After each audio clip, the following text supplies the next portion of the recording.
죄 가운데 있을 때 우리가 도피해야 할까요? 아니면 회개를 해야 할까요? 안녕하세요. 하루를 말씀으로 시작하는 오늘의 묵상입니다. 오늘은 사무엘상 6장 19절부터 7장 2절 말씀을 통해 하나님 앞에서 죄가 있을 때 피해야 할지 아니면 회개를 해야 할지를 묵상하려고 합니다.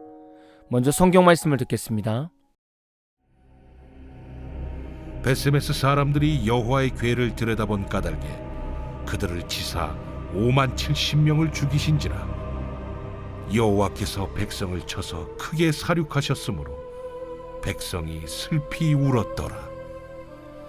베세메스 사람들이 이르되 이 거룩하신 하나님 여호와 앞에 누가 능히 서리요? 그를 우리에게서 누구에게로 올라가시게 할까?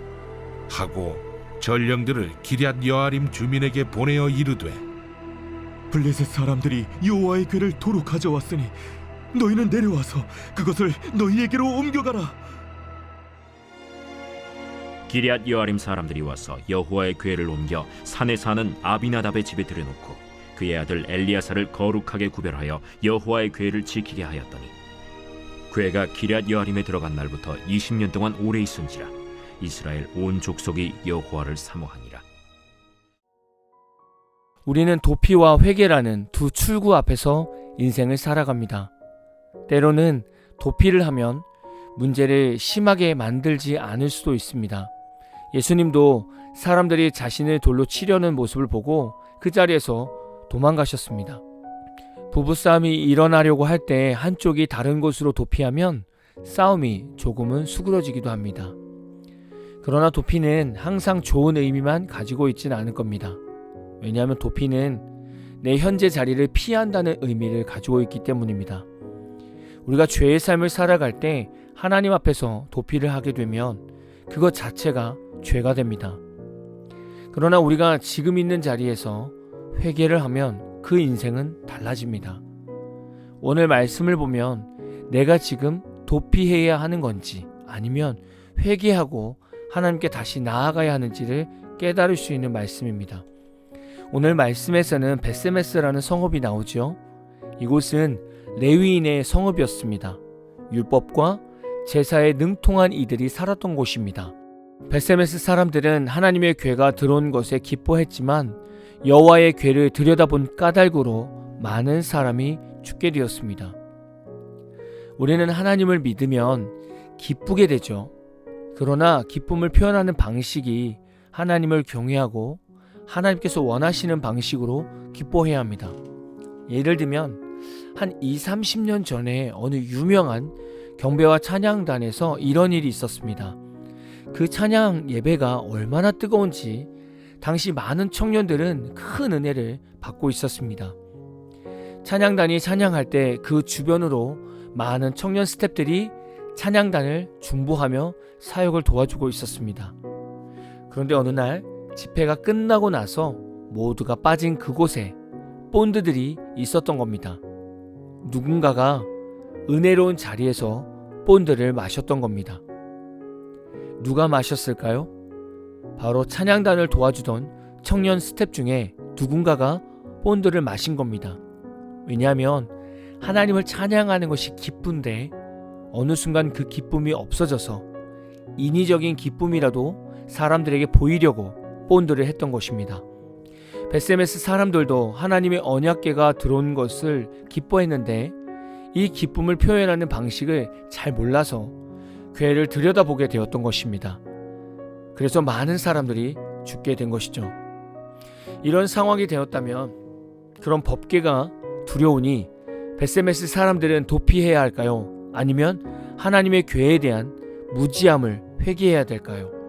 당연히 회개하고 하나님의 말씀을 다시금 받아야 할 것입니다. 그런데 베세메스 사람들은 어떻게 했나요?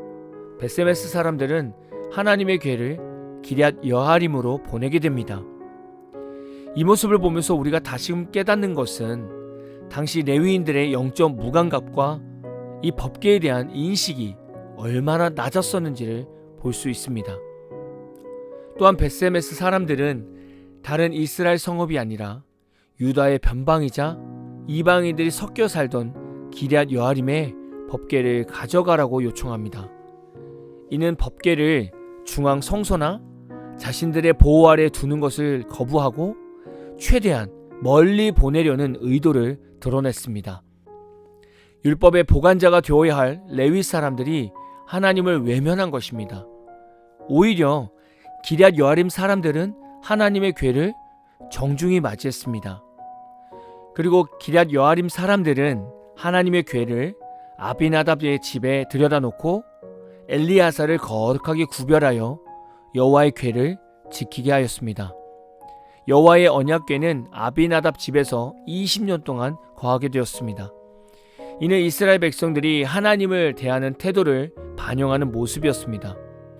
하나님과 함께하기를 부담스러워하여 도피한 것과 같습니다. 우리는 본능적으로 죄 가운데 빠지면 자꾸 하나님을 피하려고 합니다. 자신의 죄가 드러나고 부끄러움을 당할까봐 도피하게 됩니다. 사실 이런 모습은 우리의 모습이라고 말하기보다는 사탄이 우리를 참소하여 우리가 죄책감을 느끼게 하고 이로 인해 하나님과 사람 앞에 회개하지 못하게 하려는 것입니다. 우리는 죄가 있는 한 항상 하나님 앞을 피해 다닐 것입니다. 그런데 죄 가운데 있을 때 하나님 앞에 나와서 회개하면 그때부터는 우리 마음에 평강과 담대함이 생기게 되고 하나님 앞에 서는 것이 부끄럽지 않게 됩니다. 사탄은 성도들이 죄에 넘어져서 하나님을 피하게 만들려고 합니다. 그래서 하나님의 자녀로서의 정체성마저 사라지게 하죠. 그러나 회개의 능력은 우리가 예수님의 이름으로 회개하는 순간 우리는 하나님의 완전한 용서를 받게 되고 다시금 죄에서 떠나서 당당한 하나님의 자녀로 바르게 서게 만듭니다. 혹시 여러분 삶에 죄가 있고 그것으로 인해 교회나 목회자나 믿음의 동역자들을 피해 다니셨다면 다시 믿음의 동역자들에게 가서 중보 기도를 부탁하시고 여러분은 회개 기도를 통해 다시금 하나님께 나아가는 용기를 회복해 보십시오. 회개는 우리 마음과 삶을 깨끗하게 청소하고 새롭게 하는 은혜가 있습니다. 오늘 하루도 작고 큰 죄악에서 도피가 아니라 회개로 나아가는 우리 모두가 되시기를 진심으로 축복합니다. 오늘 마무리 찬양은 박진희님의 아버지 품으로 라는 찬양입니다. 찬양 후에는 잔잔한 연주곡이 있습니다. 말씀을 생각하면서 기도하는 시간을 가져보십시오.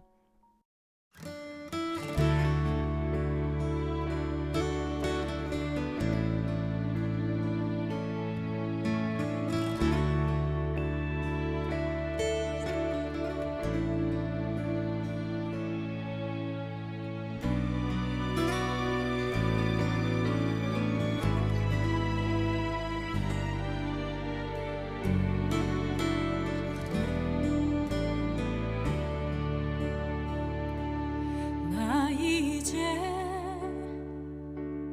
돌아가리라. 아버지 기다리시는 본향으로. 나 이제 돌아가리라. 아버지 안아주시는 본향으로. 나 이제 돌아가리라. 아버지 눈물 흘리신 그 품으로.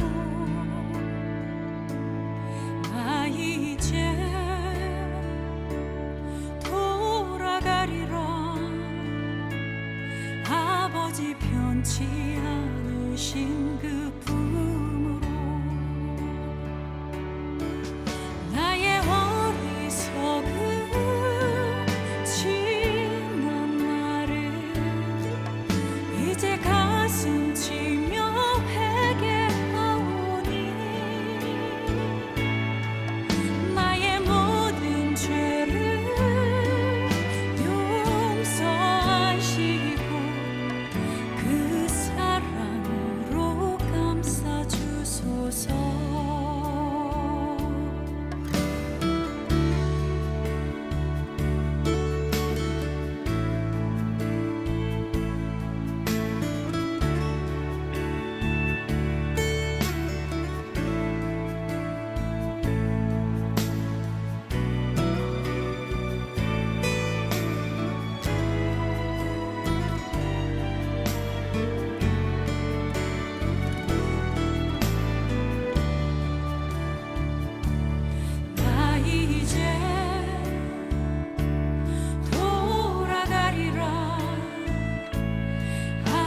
아버지 기다리시는 본향으로